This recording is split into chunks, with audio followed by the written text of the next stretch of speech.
নমস্কার বন্ধুরা, সবাই কেমন আছো? আশা করি সবাই ভালো আছো। আর তোমাদের ভালোবাসায় আমি অনেক ভালো আছি। তো আজকে এখান থেকেই ব্লগটা শুরু করব। তো তোমরা দেখতেই থাকো, অবশ্যই ব্লগটি ভালো লাগবে। অনেক কিছু দেখাবো আজ, গ্রামের কিছু দৃশ্য, আমরা ছোটোবেলায় কী কী করেছি, অনেক কিছু দেখতে পারবে আজকে। তো সকালে উঠেই ঘর মুছে, ঘর ঝাড়ু দিয়ে স্নানটা সেরে নিয়েছি আগে। তো স্নানটা সেরে এসেই আজকে শাড়ি পরে নিলাম। তো শাড়ি পরতে আমার বেশ ভালোই লাগে, কিন্তু সময়ের অভাবে আর শাড়ি পরা হয়ে ওঠে না। তো ভাবলাম আজকে তো একটু লাস্ট, কালকে থেকে তো আবার একটু যুদ্ধ শুরু হবে, আজকের দিনটা একটু শাড়ি পরে নিই। তো শাড়িতেই নাড়ি, আমরা বাঙালি, কিন্তু গরমের জন্যে শাড়ি পরতে ভালোও লাগে না। আবার দেখো, শাড়ি পরলে কিন্তু খুব সুন্দর লাগে দেখতে সবাইকেই।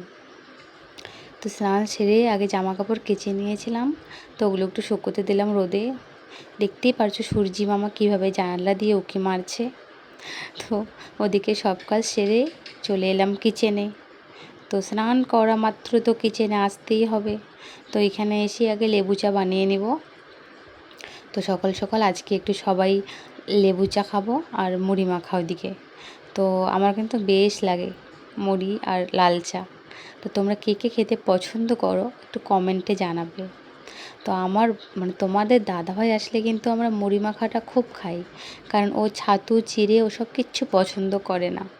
তাই ও বলবে একটু চা বানাও আর মুড়ি মাখা করো। তো আমিও পছন্দ করি। তো আমারও খুব ভালো লাগে, মাঝে মধ্যে সময় পেলেই কিন্তু আমি মুড়ি মাখা আর চা নিয়ে বসি। তো এদিকে গল্প করতে করতে আমার চাও হয়ে এসেছে। তো চা আর মুড়ি মাখা খাবো, খাওয়ার পর আরও অনেক কিছু তোমাদের দেখার আছে। তো তোমরা যারা যারা আমার ভিডিও দেখো, যদি ভালো লাগে তাহলে অবশ্যই লাইক কমেন্ট সাবস্ক্রাইব করবে। তো তোমরা অনেকেই ভিডিও দেখো আমার, কিন্তু কেউ কমেন্ট করো না। কমেন্ট করলে আমার খুব ভালো লাগবে, তাহলে আমার ভিডিও করার উৎসাহটা আবার বেড়ে যাবে। আর কোথায় কি ভুল হয়েছে আমার, কোথায় তোমাদের খারাপ লাগছে সেটাও একটু বলবে কমেন্টে। তো আমার ভিডিও তোমাদের কেমন লাগছে সেটা একটু বলবে, তাহলে আমার খুব ভালো লাগবে ভিডিও বানাতে আবার। তো তোমাদের সাথে গল্প করতে করতে চা তো রেডি। তো এখন বাজে 8:30, আর আমরা এখানে বসে চা খেয়ে নিচ্ছি। তো আজ অনেক দিন পর বাবুকে একটু পড়াতে নিয়ে বসেছি, প্রায় 10 দিন বাদ। স্কুলও খুলে যাবে কাল থেকে। তো পড়াশোনা তো একদমই হয়ে ওঠেনি বাড়িতে পুজোর জন্যে। তারপর ওর পাপা আসলে আমাদের একটুও পড়াশুনো হয় না। কাল থেকে স্কুল খুলে গেলেই হয়তোবা 1 সপ্তাহ পরেই ওদের এক্সাম আছে, টার্ম 1-এর এক্সাম। তো ওদিকে একটু পড়াশুনো করিয়েই আমি সবজি বানাতে বসে পড়লাম, কারণ যা ওদিকে রান্না বসিয়ে দেবে। তো এই পুর কুমড়োটা নিয়ে এসেছি দিদার বাড়ি থেকে। তো কালকের ভিডিওটাতে দেখতেই পেরেছো আমরা দিদার বাড়িতে গেছিলাম, আর কতগুলো পুর কুমড়ো হয়েছে। তো আমি খুব ভালোবাসি, আমার ছেলেও খুব পছন্দ করে পুর কুমড়ো। তো দিদা বলল নিয়ে যা, পরে নিয়ে আসলাম। তারপর তো খেতেই হবে, তাই না? তো আজকে এই পুর কুমড়োটা বানিয়ে নিচ্ছে। তো ওইদিকে সব সবজিপাতি কেটে ধুয়ে দিয়ে আমি চলে আসলাম ঘরে। কাল থেকে ওর স্কুল শুরু, তো সব কিছু একটু সব কাচাকাচি করে রেখে দিয়েছিলাম। তো ওগুলো একটু রোদেও দিতে হবে, আর সব কিছু রেডি করে রাখছি, কারণ সকাল সকাল স্কুল, তো সময় হয়ে ওঠে না। আর এগুলো তো অনেক দিন থেকে প্যাক করা, প্রায় 1 মাসের উপরে, 35 দিনের মতো স্কুল বন্ধ ছিল আমাদের।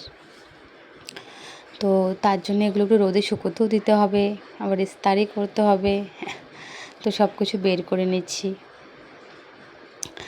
তো যখন 1 মাসের ছুটি দিয়েছিল স্কুল থেকে, ভাবলাম 1 মাস ছুটি, কিন্তু কবে কবে যে 1 মাস হয়ে গেল বুঝতেই পারলাম না।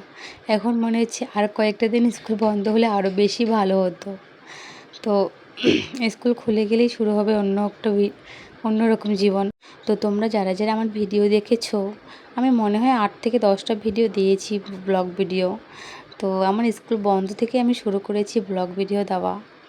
তো কালকে থেকে আবার নতুন করে ভিডিও দেখতে পারবে। হয়তো আমি যে যা যা কাজ করছি সেগুলো আর দেখতে পারবে না। তো ওদিকে সব কিছু রোদে দিয়ে একটু পুকুর পাড়ে চলে আসলাম, এসে দেখি দেখো এরা কী করছে। তো দেখো এখানে আমরা সবজি করি, এখানে কাঁচা শাক হয়েছে, কাঁকরোল হয়েছে, ঝিঙাও হয়েছে, অনেক কিছু লাগিয়েছি এখানে। তো আমাদের বাড়ির পিছনটাতে পুকুর পুকুর দেখো, অনেক পুকুর। তো ওদের দেখে আমাদের ছোটোবেলার কথা মনে পড়ে যায়। আমরা ছোটোবেলায় এরকম করে স্নান করেছিলাম সবাই মিলে একসাথে, কিন্তু এখনকার বাচ্চারা কিন্তু তা আর পারে না। কিন্তু বাবু আজকে জেদ করছিল, মা আমিও নামি। তো বললাম ঠিক আছে। তোর পাপা বললো চলো আজকে সাঁতার শেখাই। তো তাই ও সাঁতার শেখাচ্ছে। তো ওদিকে স্নান সেরে চলে আসলাম আমি। এসে দেখলাম ডাল পুরকুমড়ো সবজি হয়ে গেছে।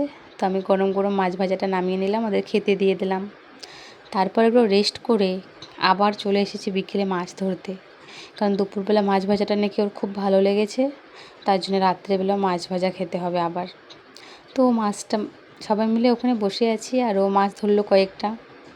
তারপর আমি দুপুর বেছেও নিচ্ছি বিকেলের দিকে, কারণ সন্ধ্যে হয়ে গেলে তো আবার পড়াশুনো আছে। তো ভাবলাম বেছে নিই। তো হাত পা ধুয়ে ঘরে আসলাম, আসি একটু হেয়ার কেয়ার করছি, কারণ স্কুল বন্ধ থেকে নিজের যত্ন তো নেওয়া ভুলেই গেছি। না, ভাবলাম একটু হেয়ার কেয়ারটা করে নিই আজকে। মাথায় তেল দেওয়াও ভুলে গেছি প্রায় 1 মাস থেকে মনে হয়। তো তো মাথায় একটু তেল দিয়ে নিচ্ছি, একটু ম্যাসাজ করে নিচ্ছি। তো আমি কিন্তু সপ্তাহে 2 দিন করে মাথায় তেল লাগাই, কিন্তু 1 মাস ধরে আমি মাথায় কোনো তেলও লাগাচ্ছি না। তো যাই হোক, তোমাদের সাথে গল্প করতে করতে অনেক কিছু বলা হয়ে গেল। তোমরাও একটু কমেন্টে জানিয়ে যাবে আমার ভিডিওর সঙ্গে কথাগুলো সব কিছু ঠিক আছে কি না।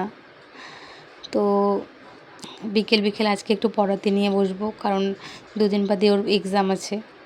তো এদিকে হেয়ার কেয়ার করে ওকে পড়াতে নিয়ে বসবো, তারপর রাতে আবার রান্না আছে।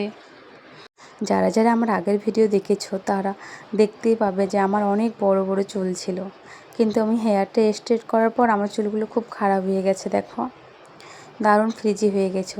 তোমরা একটু বলবে তো যে কী করলে, মানে কী ট্রিটমেন্ট করলে আমার চুলগুলো ভালো হবে। দেখো কী অবস্থা হয়েছে চুলের। তো স্ট্রেট করার পর আমি ভি কাট দিয়েছি, তারপরে আমার চুলগুলো খারাপ হয়ে গেছে।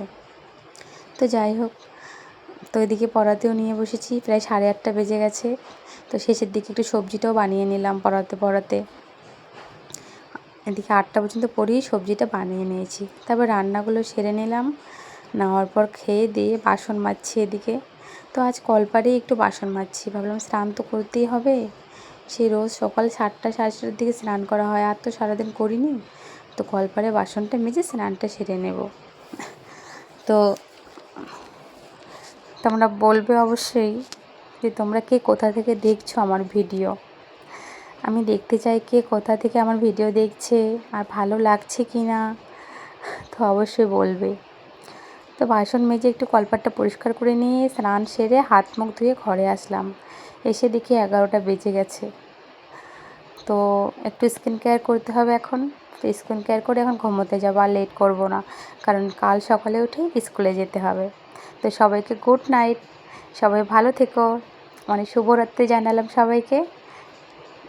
Good night.